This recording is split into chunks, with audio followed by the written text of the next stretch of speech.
ગુજરાતમાં ભારે વરસાદ વચ્ચે હવામાન વિભાગે અનેક જિલ્લામાં રેડ એલર્ટ જાહેર કર્યું છે, ત્યારે બોટાદ જિલ્લામાં પણ સંભવિત આપત્તિને લઈને તંત્ર છે તે એલર્ટ મોડમાં આવી ગયું છે।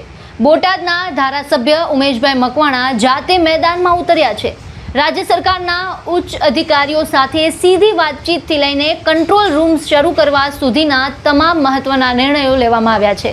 બોટાદમાં રેડ એલર્ટને ધ્યાનમાં રાખી બોટાદના ધારાસભ્ય ઉમેશભાઈ મકવાણા એક્શનમાં આવ્યા છે। ધારાસભ્યએ રાજ્યના મુખ્યમંત્રીના ઓએસડી તેમજ ગુજરાત રાજ્યના રાહત કમિશનર ગૌરાંગ મકવાણા સાથે તાત્કાલિક ટેલિફોનિક વાતચીત કરી જિલ્લામાં કોઈ પણ પ્રકારની આપત્તિજનક પરિસ્થિતિ સર્જાય તો તાત્કાલિક બચાવ કામગીરી શરૂ થઈ શકે તે માટે બોટાદમાં એનડીઆરએફ અને એસડીઆરએફની એક ટીમ પણ તૈનાત કરવાની માંગ કરાઈ છે। આ ઉપરાંત ધારાસભ્ય ઉમેશભાઈ મકવાણાએ બોટાદ જિલ્લા કલેક્ટર સાથે પણ સતત સંપર્કમાં રહી વરસાદની સ્થિતિ, નીચાણવાળા વિસ્તારો, સંભવિત જોખમ અને વહીવટી તંત્રની તૈયારીઓ અંગે વિસ્તૃત સમીક્ષા કરી હતી। જરૂરિયાત મુજબ તાત્કાલિક પગલાં લેવા પણ સૂચના આપવામાં આવી છે। મહત્વની વાત એ છે કે આગામી 3 દિવસ સુધી ધારાસભ્ય ઉમેશભાઈ મકવાણા પોતે પણ કંટ્રોલ રૂમમાં હાજર રહેશે। આજે 31/7/2026ના દિવસે ગુજરાતના ઘણા બધા જિલ્લાઓની અંદર રાજ્ય સરકારના હવામાન વિભાગ દ્વારા રેડ એલર્ટ જાહેર કરવામાં આવ્યું છે, જેમાં આપણો બોટાદ જિલ્લો પણ અતિ ભારે વરસાદના રેડ એલર્ટ જાહેર કરવામાં આવ્યું છે।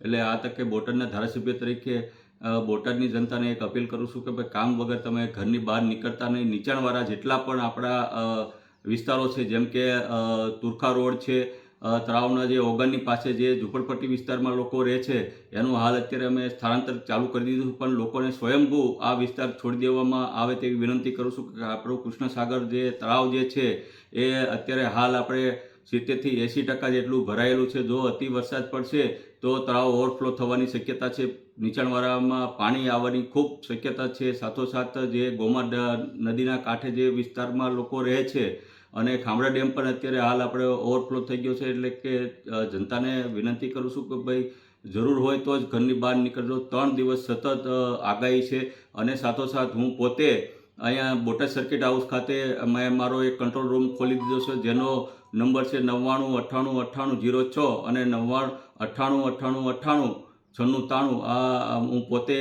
કંટ્રોલ રૂમમાં સ્ટાફ સાથે 24 કલાક બેસવાનો છું। સંકલનમાં કલેક્ટર શ્રી, ડીડીઓ શ્રી, મામલતદારની ટીમ સાથે સતત સંકલનમાં રહી અને રાજ્ય સરકાર પાસે પણ એક એસડીઆર અને એનડીઆરની ટીમ મારા દ્વારા માનનીય મુખ્યમંત્રી શ્રી પાસે એક માંગણી કરવામાં આવી છે। જો નજીકના જ સમયની અંદર બોટાદમાં પણ એક આ ટીમ જે છે એનડીઆરએફ કે એસડીઆરએફની એક સ્ટેન્ડ બાય રહે તેના માટે પણ એક વિનંતી કરવામાં આવી છે। આખરે ભારે વરસાદની આગાહી વચ્ચે હવે સૌથી મોટો પડકાર જનજીવનને સુરક્ષિત રાખવાનો છે। તંત્ર અને જનપ્રતિનિધિઓ સક્રિય બન્યા છે, પરંતુ નાગરિકોની સતર્કતા પણ એટલી જ જરૂરી છે। આગામી કલાકો અને દિવસોમાં વરસાદની સ્થિતિ પર સૌની નજર રહેશે। આપના વિસ્તારમાં કેવી સ્થિતિ છે, આપના વિસ્તારમાં કેવો વરસાદ છે, અમને કમેન્ટ બોક્સમાં જણાવો અને તમામ ન્યૂઝ અપડેટ માટે અમારી સાથે જોડાયેલા રહો।